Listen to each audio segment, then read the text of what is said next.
이어령 선생께서 쓰신 80초 생각 나누기라는 책에 이런 이야기가 있는데요.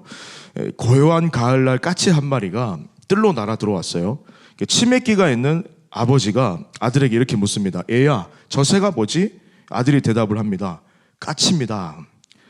아버지는 조금 후에 다시 물어요. 얘야, 저 새가 뭐냐? 다시 아들이 대답합니다. 까치요. 아버지가 또 조금 있다가 묻습니다. 저 새가 뭐지? 까치라니까요. 후에 또 묻습니다. 창밖을 한참을 지그시 보시더니 계속 반복을 하시는 거죠. 아들이 몇 번이나 대답을 해야 아시겠습니까? 그 까치라고요. 그때에 옆에 계시던 어머니가 안타까운 듯 이렇게 말했습니다. 아들아, 너는 어렸을 때 저게 무슨 새냐고 아빠한테 100번도 넘게 물어봤단다. 그때마다 아버지는 까치란다, 까치야, 까치란다 아들아. 100번도 넘게 대답하시면서 너의 머리를 쓰다듬어 주셨지. 그래서 네가 말을 배울 수 있었던 거야. 어머니가 아들한테 이렇게 말씀하셨다고 해요. 여러분, 우리 속담에 내리사랑은 있어도 치사랑은 없다, 이런 말이 있습니다. 부모가 자식을 사랑하는 만큼 자식이 부모를 사랑하는 것은 좀처럼 어렵다는 뜻이죠. 물론 자녀도 부모님을 위해서 또 수고하고 사랑할 수는 있지만 부모의 내리사랑에는 감히 비교할 수 없다, 뭐 그런 뜻 아니겠습니까? 자, 오늘 말씀을 보니까 바울이 이 에베소 교인들을 위해서 기도하는 장면이 나오고 있어요. 그래서 오늘 본문을 바울의 기도 이렇게라고 소제목은 표기를 합니다. 에베소는 바울이 3차 전도 여행 중에 이제 머물렀던 도시인데, 이 에베소는 소아시아 지역에서 유명한 항구 도시였습니다. 무역의 중심지였죠. 그러니까 이제 항구 도시다 보니까 향락과 사치 뭐 이런 것들이 상당히 발달해 있던 그런 곳이었어요. 그리고 이제 종교적으로도 상당히 혼미했던 곳이었습니다. 아데미 신전, 세계 7대 불가사의 중에 하나인 이 신전도 여기에 있었고요. 또 이제 모든 지역들을 그 당시에 지배했던 로마 제국이 힘을 얻어가고 있었던 상황 중에 로마 황제를 숭배하라, 그런 압력을 계속해서 받기도 했던 곳이었습니다. 근데 이제 그 압력을 이제 제대로 그 명령에 따르지 않으면 박해와 핍박을 받고 있는 상황들이 계속해서 이곳 가운데 이제 있었던 것이죠. 자, 이런 상황 속에 바울은 2년 동안 이 에베소 교회에 머물면서 교회를 세우고 섬기며 복음을 전하고 한 사람 한 성도를 믿음으로 양육하고 세워갔습니다. 그리고 이제는 하나님의 또 다른 계획이 있어가지고 다른 곳에서 이 모든 상황들을 바라보며 이 에베소 교회와 교인들을 위해서 기도해주고 있는 내용이 바로 오늘 본문의 내용입니다. 멀리 떨어져 있지만 진짜 마음을 다해서 부모의 마음으로 영적인 자녀들을 위해 기도하고 또 기도하는 그 장면입니다. 제가 조금 전에 내리사랑이라고 하는 그 단어를 말씀을 드렸는데, 저는 이 바울의 기도를 내리기도다 이렇게 한번 표현해 보고 싶습니다. 영적 부모의 심정으로 그 내리사랑의 마음을 담아 기도하는 그 모습이 오늘 본문 속에 고스란히 남아있기 때문이죠. 바울의 이 기도의 첫머리는 이렇게 시작을 하고 있습니다. 자, 15절 보시면 이로 말미암아, 앞에 나왔던 모든 내용을 근거로 해서 내가 얘기를 한다.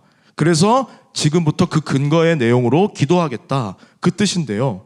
여러분, 에베소 1장의 초반부 내용이 뭐냐 하면 삼위일체 하나님께서 우리의 구원을 어떻게 입체적으로 이루어 주셨는가라고 하는 것을 아주 구체적으로 얘기해 주고 있습니다. 첫 번째로 성부 하나님은 창세전에 우리를 택해 주셔서 우리의 구원을 계획하시고 우리를 선택하여 주셨다는 거죠. 그리고 두 번째로 성자 하나님은 십자가의 희생을 통해 그 구원의 근거를 적용하고 마련해 주셨습니다. 그리고 세 번째로 성령 하나님께서는 이 구원을 우리 성도님들 심령 각자 위에 또 이루어 주시고 또 보증까지 서주고 계시는 그 역할을 하고 계신 것이죠. 삼위 하나님의 이러한 온전히 일하심, 이것들을 근거로 해서 바울은 에베소 교회를 위해 전심을 다해 기도하고 있다는 겁니다. 여러분, 여기에 기도의 능력이 있다는 거예요. 여러분, 내가 예수님의 이름으로 기도합니다라고 이렇게 기도할 때에 내 열심으로, 어떤 내 마음으로 내 시간을 들여서 그렇게 기도하는 것이 아니라는 겁니다. 하나님의 일하심이 우리 가운데 먼저 있었기 때문에 우리가 기도할 수 있다는 거죠. 그래서 예수님의 이름으로 기도합니다라고 할 때 이 삼위 하나님의 구원의 이 놀라운 위대한 그 역사가 여러분의 삶과 여러분의 심령과 여러분의 가정 가운데 분명히 이루어질 줄 믿습니다. 이루어지게 된다라고 하는 그 확신인 것이죠. 자, 예수님의 보혈로 말미암아 씻음 받은 자로서 우리가 이렇게 기도하는 거 너무나도 중요한 포인트입니다. 오늘 이 예배를 통해 이 기도의 깊이와 능력을 맛보시는 저와 여러분 되시기를 주님 이름으로 축복을 합니다. 한국 기독교 분석 리포트라는 책이 있는데요. 이 책에 보니까 우리 기독교인들의 그 평균 기도 시간을 이제 기록을 하고 있습니다. 참 별 내용을 다 조사를 하는데요. 성도님들의 3분의 1은 하루에 기도 시간이 10분 이하였죠. 그리고 또 3분의 1은 참 죄송하지만 저는 하루에 기도를 전혀 하지 못합니다. 솔직하게 응답을 하신 분들이 3분의 1. 그리고 나머지 3분의 1은 10분 이상 기도합니다. 이제 10분부터 시작해서 그 이상을 하시는 분들, 다양하게 기도의 시간이 나와 있다라는 겁니다. 자, 우리는 이 가운데 어느 그룹에 속하십니까? 여러분, 기도하는 게 근데 생각보다 참 쉬운 일은 아닌 것 같아요. 기도하는 게 정말 중요하다라고 하는 건 누구나 다 알고 있고 늘 인식하며 살고 있어요. 인정합니다. 예수님도 기도하셨고 제자들도 기도했고, 그렇기 때문에 기도가 중요하다라고 하는 건 정말 잘 알고 있는데 여기에 의의를 다는 사람도 없겠죠. 근데 기도하는 데 있어서만큼은 정작 우리가 좀 인색하지 않은가, 그런 생각을 해봐요. 중요한 것과 유일한 것을 잘 구분하셔야 돼요. 중요한 것과 유일한 것을 잘 구분하셔야 됩니다. 이게 무슨 말이냐면, 중요한 것, 유일한 것은, 그러니까 중요한 건 말 그대로 중요한 거죠. 근데 유일한 건 여러분 완전히 다른 차원입니다. 중요한 건 대체할 수가 있어요. 그렇죠? 다른 것으로 다른 중요한 걸 대체할 수가 있습니다. 근데 유일한 것은 대체를 할 수가 없습니다. 유일하니까요. 예를 한번 들어보면, 엄마는 아이에게 중요한 존재이죠. 동시에 유일한 존재입니다. 하나밖에 없는 정말 대체 불가능한 존재. 자, 그러면 한 번 더 여러분께 여쭙고 싶습니다. 여러분, 기도는 그러면 중요합니까? 유일합니까? 그렇죠? 네, 유일한 것입니다. 예수님이 제자들에게 당부하셨습니다. 기도 외에는 다른 어떤 것으로도 이러한 종류가 나갈 수가 없다. 분명히 못을 박아주셨어요. 기도의 중요성을 넘어서서 기도 외에 다른 것이 없다. 기도의 유일성을 분명히 가르쳐주고 계신 것이죠. 또 바울은 이렇게 선포합니다. 디모데전서 말씀에, 그러므로 내가 첫째로 권하노니 모든 사람을 위하여 간구와 기도와 도구와 감사를 하되. 간구, 기도, 도구, 이거는 기도의 다양한 표현들이죠. 첫 번째로 권하고 있다라고 하는 건 중요하지만 일종의 유일성을 강조하고 있는 뜻이기도 합니다. 주 안에 사랑하는 귀한 성도님들, 힘겨운 세상을 넉넉하게 이길 수 있는 유일한 대답은 우리가 하나님의 이 기도의 능력을 체험하시는 거예요. 하나님께서 내 삶 가운데 함께 하시고 이루신 그 일들이 바로 나를 위한 일임을 기억하면서 우리가 그 하나님 앞에 기도하기 시작할 때, 기도는 우리의 삶의 능력이 될 줄로 믿습니다.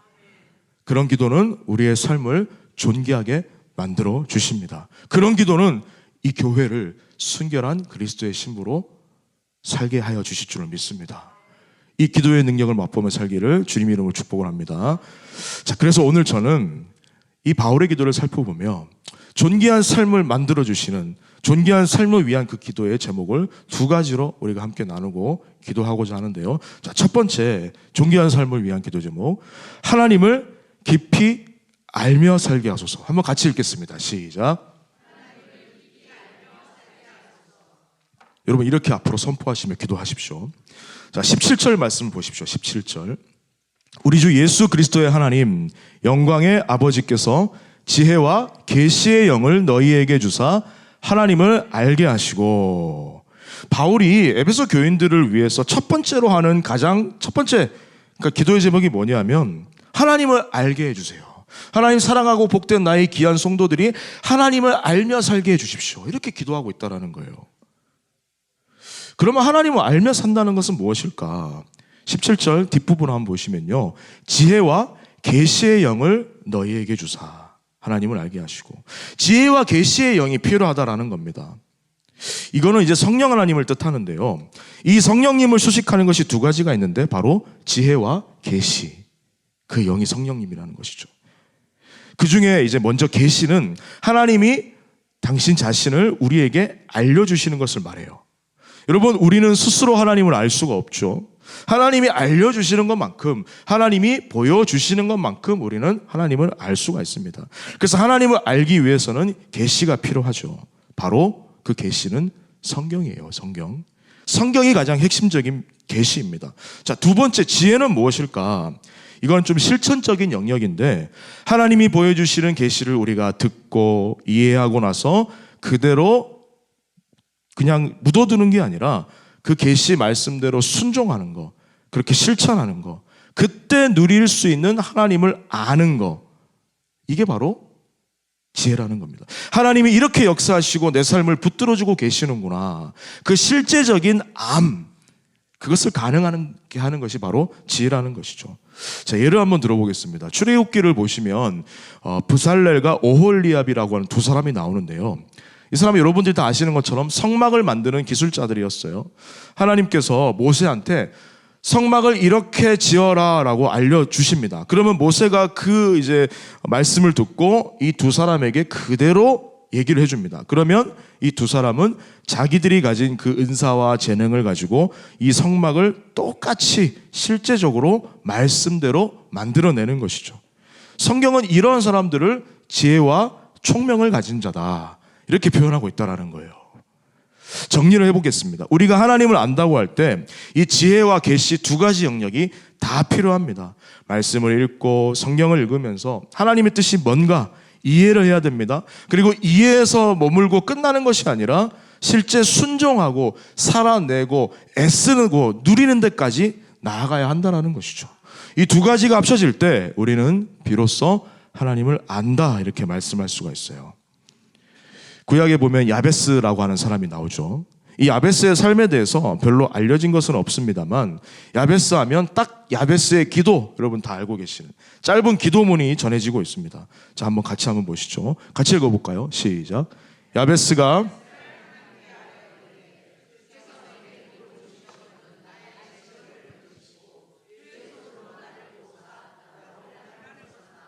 내게 근심이 없게 하옵소서 하였더니 하나님이 그가 구하는 것을 허락하셨더라. 아멘.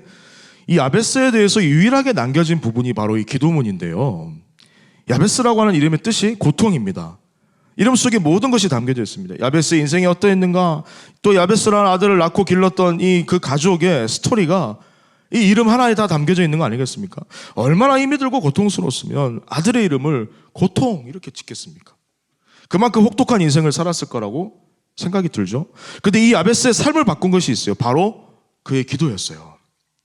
주여 나의 지경을 넓혀주시고 주의 손으로 나를 도와주시고 환난을 벗어나서 근심이 없게 하여 주시옵소서. 기도에 대해서 뭐라고 수식하지도 않습니다. 내 상황을 다 아뢰는 거예요. 하나님 나를 긍휼히 여겨주시고 환난을 벗어나서 근심이 없게 하여 주시옵소서. 아마 이 야베스가 어떠한 삶을 살아왔는지, 어떠한 그런 어려움이 있었는지 우리가 알 수는 없지만 이 야베스가 할 수 있었던 유일한 것이 무엇이냐? 기도. 유일한 것이었죠. 유일한 것. 근데 이 기도가 야베스의 삶과 그의 운명을 바꾸어 놓았습니다. 야베스의 기도는 하나님께서 그 모든 기도를 받으시고 그 삶 가운데 있던 고통을 축복으로 만드는 통로가 되게 하셨어요. 물론 여러분, 고통 자체가 축복은 아닙니다만, 근데 이 고통 때문에 하나님을 의지하고 하나님의 말씀 앞에 서게 되고 이렇게 야베스처럼 기도의 자리로 나아가는 성숙함에 이르게 한다면 그것은 바로 하나님을 알게 되는 지식인 겁니다. 야베스에게 있어서 하나님을 알아가는 통로, 기도였다라는 것이죠. 하나님을 알아가는 지혜, 그게 바로 기도였다라는 겁니다. 여러분, 어떤 분들에게는 이렇게 야베스처럼 기도라는 모습으로 하나님을 아는 지혜가 또 주어질 수 있고요. 또 어떤 분에게는 인내라는 모습, 또 어떤 분에게는 뭔가 내가 주저하고 멈칫하는 순간에 하나님의 말씀을 붙들고 결단하는 모습으로 다양하게 나타날 거예요. 이 다양한 상황 속에서 우리가 하나님의 뜻을 발견할 뿐만 아니라 그 말씀에 순종하고 체험하는 데까지 나아가는 거. 그래서 우리 가운데 역사하시는 그 하나님을 알고 경험하고 사랑으로 그 삶을 살아가시는 그러한 삶이 되시기를 주님 이름으로 축복을 합니다.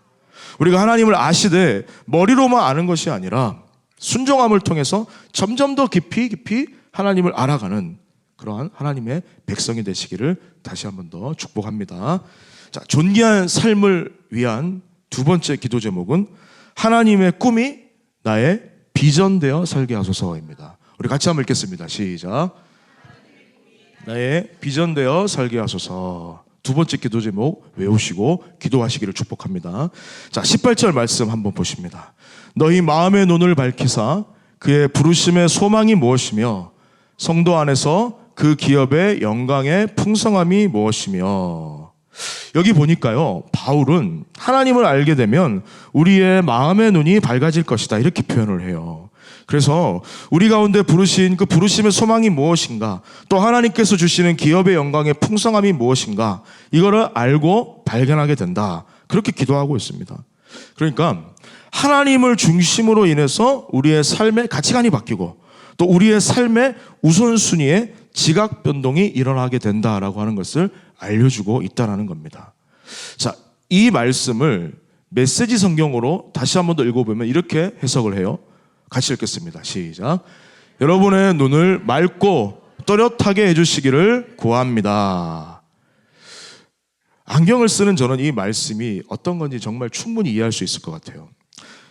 제가 아침에 일어나서 제일 먼저 하는 게 뭐냐면 안경을 찾아서 쓰는 일입니다. 왜냐하면 안경을 안 쓰면 아무것도 하지 못하기 때문이에요. 뭐 읽을 수도 없고 찾을 수도 없습니다. 안경을 쓰면 그때부터 이제 모든 것이 환하게 보이는 거죠. 또렷하게 보여집니다. 그때부터 이제 하루가 시작되는 것이죠. 비록 아주 작은 이 안경 렌즈 두 알이지만 새로운 세상을 발견하게 만드는 도구다, 뭐 이렇게 표현할 수 있을 것 같아요. 여러분, 하나님을 아는 지식이 이와 같습니다. 우리의 삶의 안경 렌즈 같은 역할을 한다는 거예요. 우리가 하나님을 알면 모든 것이 달라져 보입니다. 그동안 내가 중요하지 않게 여겼던 것들이 중요하게 보여지기도 하고요. 그동안 내가 소중하게 여겼는데 가만히 보니까 이것이 소중한 게 아닌 것처럼 그렇게 느껴지기도 한다는 것이죠. 우리에게 새로운 목표, 새로운 비전을, 새로운 것을 발견하게 하는 것이 바로 하나님을 아는 지식이에요. 그래서 바울은 이렇게 말씀을 해요. 표대를 향하여 그리스도 예수 안에서 하나님이 위에서 부르신 부름의 상을 위하여 달려가노라.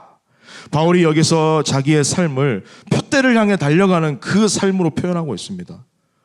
원래 이 바울은 가말리엘 문화에서 공부를 했죠. 그래서 이 바울의 원래 인생의 목적이 뭐였냐면 훌륭한 랍비가 되는 거였습니다. 위대한 서기관이 되는 것이 자기의 목표였어요. 근데 하나님을 알고 하나님을 만나고 나서 보니까 복음이라고 하는 그 렌즈를 비늘이 벗겨지는 것, 그런 표현이 있지 않습니까? 그렇게 되고 나니까 새로운 표대, 새로운 부르심을 발견하게 되었다라는 것이죠. 주께서 사랑하시는 너무 복되고 존귀한 성도 여러분, 여러분의 표대, 여러분의 꿈은 무엇입니까? 그 꿈과 표대를 분명하게, 확실하게 발견하셨는지요? 뭐 물론 이렇게 생각하실 수도 있어요. 목사님, 뭐 무슨 특별한 목표가 있겠습니까? 그냥 사는 거죠.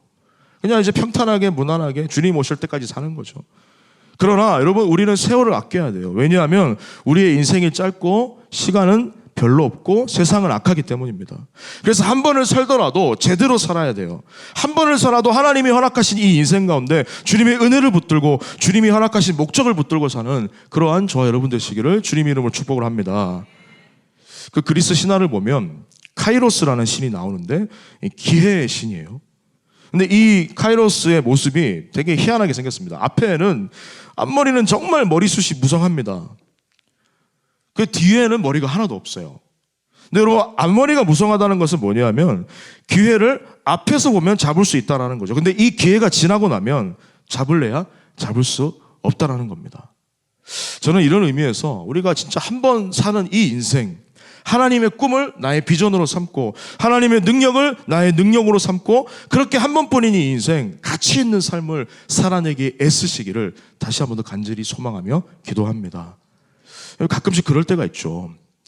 기회가 이제 주어졌다고 생각했을 때, 이거 기회다라고 했을 때 이 기회를 잘 살리지 못해서 그게 지나가고 나면 되게 후회하고 계속 생각이 나가지고 막 마음이 아픈 적, 괴롭습니다. 근데 여러분, 하나님의 관점에서 이 기회를 생각하셔야 돼요. 하나님은 오늘이라고 하는 이 기회, 그리고 내일이라고 하는 기회, 그리고 바로 지금 이 순간이라고 하는 기회를 날마다 새롭게 주시는 은혜처럼 우리에게 주신다라는 거예요. 감사하죠. 다시 기회가 있다라는 겁니다. 이거 기회 놓치면 아무것도 못할 것 같은데 아닙니다. 하나님은 그렇게 허술한 분이 아니세요. 하나님 나라에는 쓰레기통이 없다. 제가 참 좋아하는 말인데, 모든 것을 결국에는 이 실패마저도 합력하여 손을 이시게 하실 분이시기 때문에 우리에게 이 기회가 지나갔다고 해서 그것이 끝이 아니라 다시 한 번 더 그대로 두시는 것이 아니라 또 기회를 주시고, 내게 건강을 주시고, 시간을 주시고, 힘을 주시고, 물질을 주시고, 능력을 주셔서 다음번에 만회할 수 있는 기회, 또 다른 하루를 살아갈 수 있는 그 힘과 능력을 주실 줄로 믿습니다.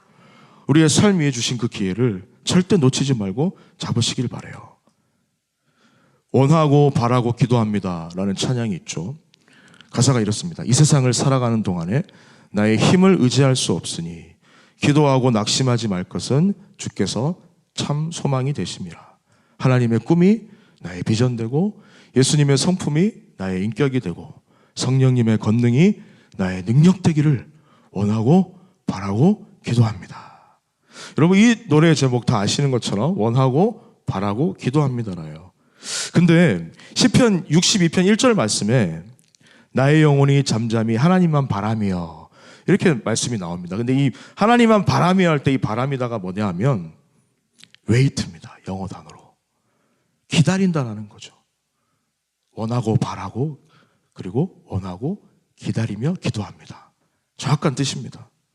결론이 뭐냐면 하나님 앞에 그 하나님의 뜻에 따라 우리는 우리의 원하는 바를 간절히 기도할 수 있다는 거죠. 근데 때로는 이게 즉각적으로 응답이 안 될 때가 있고, 또 하나님은 여러분 참 다양한 방법으로 응답을 하세요. 뭐 이렇게 응답하실 때도 있지만 거절하시고 또 잠깐 보류 이렇게 하실 때도 있습니다. 왜냐하면 그 모든 것들이 하나님의 뜻에 합당하기 때문에 그렇다라는 거예요. 내 마음대로 내가 원하는 것을 기도한다고 해도 하나님이 그것을 들어주시는 것이 아닙니다. 왜냐? 하나님은 내 기도를 통해 그분의 뜻이 이루어지시기를 원하시기 때문이에요. 그래서 우리는 원하고 기다리며 기도합니다. 그렇게 원하고 바라고 기도하는 그 삶이 되기를 원한다면 과연 나는 무엇을 원하고 바라고 기다리며 기도해야 되는가? 저 가사에 답이 있죠. 하나님의 꿈이 나의 비전이 되기를 원합니다. 예수님의 성품이 나의 인격이 되고 성령님의 능력이 나의 능력이 되기를 원하고 바라고 기다리며 기도합니다. 여러분, 이게 바로 기도의 원리입니다. 이 당연한 찬양의 이 가사의 고백이 우리의 삶에 얼마나 실제적으로 와닿고 계십니까?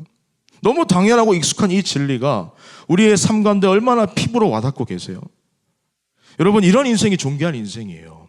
내 힘과 내 능력과 내 어떤 이 수단 끝으로 그렇게 살아간다면 그건 존귀한 인생이 될 수가 없습니다. 내 능력이 하나님 능력보다 당연히 크지 않죠. 하나님의 능력이 내 능력보다 당연히 크기 때문에 내가 그 하나님의 능력을 힘입어 살아야 되지 않겠습니까? 근데 내 능력과 내 수단 끝으로 살기 위해서 우리는 애쓰고 있지 않은가? 그것을 원하고 바라고 기도하고 있지는 않은가? 우리가 한번 우리의 영적인 상태를 점검해야 된다는 거예요. 하나님을 바라보며 하나님의 꿈이 내 비전이 되는 거, 하나님의 성품이 내 인격이 되며 하나님과 이렇게 꼭 빼닮은 사람이 되는 거, 이것이 바로 우리의 인생의 유일한 목표가 된다면 그게 어떠한 문제이든 어떠한 상황이든 우리는 저 높은 곳에 서 있는 우리의 모습을 발견하게 될 겁니다. 예수님께서 제자들에게 한번 이렇게 말씀하신 적이 있어요. 마태복음 10장 42절 말씀입니다. 같이 한번 읽습니다. 시작.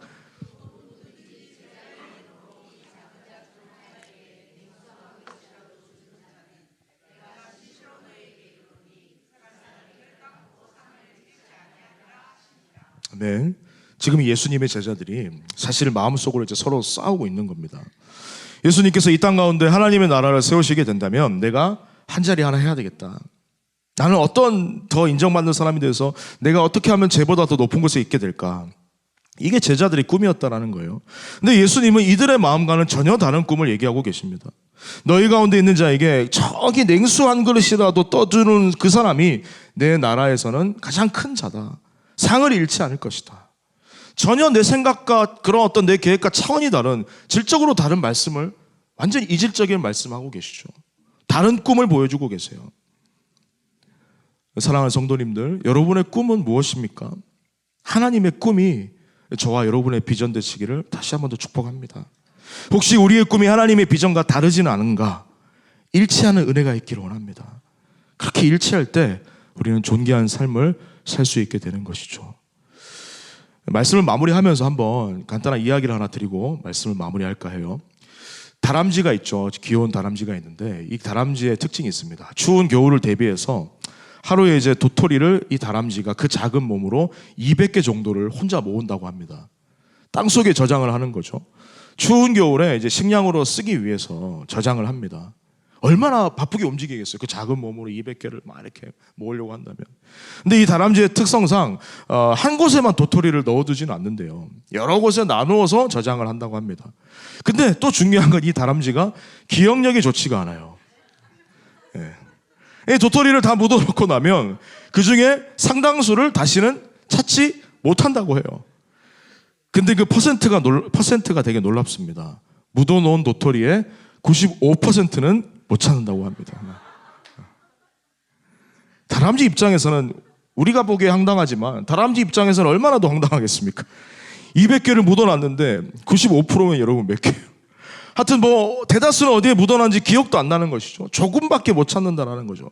근데 정말 감사한 게 뭐냐면 추운 겨울이 지나면 그리고 봄이 되어서 따뜻한 햇살이 이렇게 딱 드리워지면요, 땅속에 묻혀있던 이 도토리들이 싹을 틔우는 거죠. 다람쥐가 잃어버린 이 95%의 도토리가 수년 안에 울창한 참나무 숲을 이루게 된다고 합니다. 그리고 그 숲은 또 다른 다람쥐에게 귀한 도토리를 제공하게 되는 것이죠. 이 당장 다람쥐 입장에서는 95% 잃어버린 이 도토리가 얼마나 아쉽겠어요. 자책도 될 겁니다. 뭐 내가 이러려고 도토리 모았나. 근데 사실 잃어버린 게 아니라는 거죠. 여러분, 우리가 웃고 넘어갈 수 있지만 저는 여기에 기도의 원리가 숨겨져 있다고 생각을 해요. 사실 여러분, 우리가 기도한 것에 우리가 기도한 것, 당장 보기에는 응답되지 않을 때가 있습니다. 기도한 대로 내 믿음대로 다 되면은 얼마나 좋겠습니까? 우리가 생각하고 기대한 대로 모든 것이 다 이루어지는 것, 이게 아니죠. 우리가 기도한 것의 상당수는 숨겨지고 잃어버린 도토리처럼 우리 눈앞에 응답의 결과로 나타나지가 않습니다. 기도를 생각하면 저는 저희 어머니가 떠올라요. 평생 교회를 위해서, 교회와 목사님과 성도님들을 위해서 눈물로 기도하셨던 분입니다. 그리고 그 기도대로 하나님은 교회를 크게 부흥케 하셨고 또 많은 가정을 믿음 위에 세워주셨어요. 물론 어머님의 기도 때문만은 아니겠지만 간절히 자신의 기도처럼 그렇게 교회와 목사님과 성도를 위해서 기도하시더라고요. 그런데 어린 제 눈에는 가정을 위한 어머니의 기도는 별로 응답된 게 없는 것 같아요.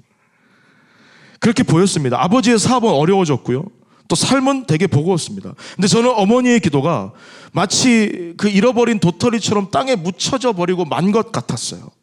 그런데 제가 부족하지만 참 목회를 하면서 계속 깨닫게 되는 것이 있습니다. 그 기도가 결코 사라진 것이 아니었다.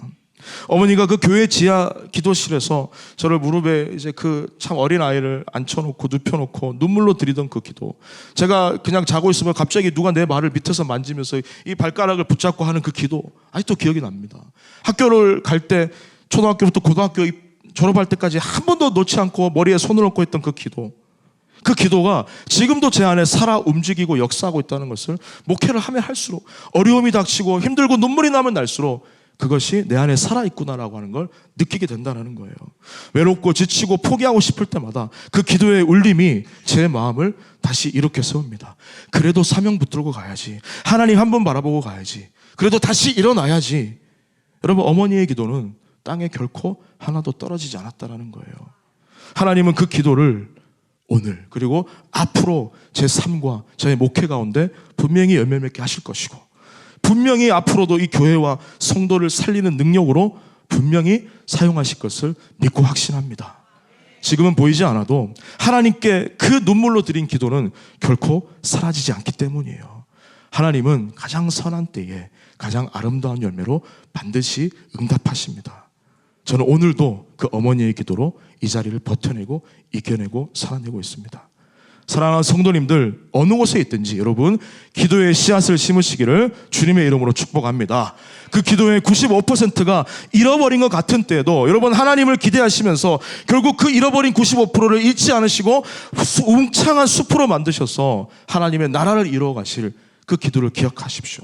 절대로 성도의 기도는 땅에 떨어지지 않습니다. 마침내 자라서 거대한 숲을 이루게 되는 줄로 믿습니다. 그래서 여러분, 특별히 자녀가 있는 부모님들 계시다면 여러분의 자녀를 위해서 염려하고 걱정하시기 전에 기도하십시오.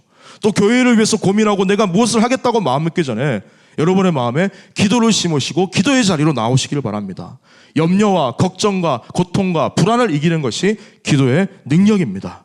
그리고 성도님, 우리가 기도하는 모든 것들마다 우리 가운데 분명히 살아계신 하나님께서 그 기도를 들으시고 보이는 것들을 의지하는 것이 아니라 보이지 않는 하나님의 역사하심을 오히려 더 깊이 맛보는 믿음의 비밀을 발견하게 하셔서 여러분의 인생 가운데 울창한 숲을 이루게 하실 줄로 믿습니다.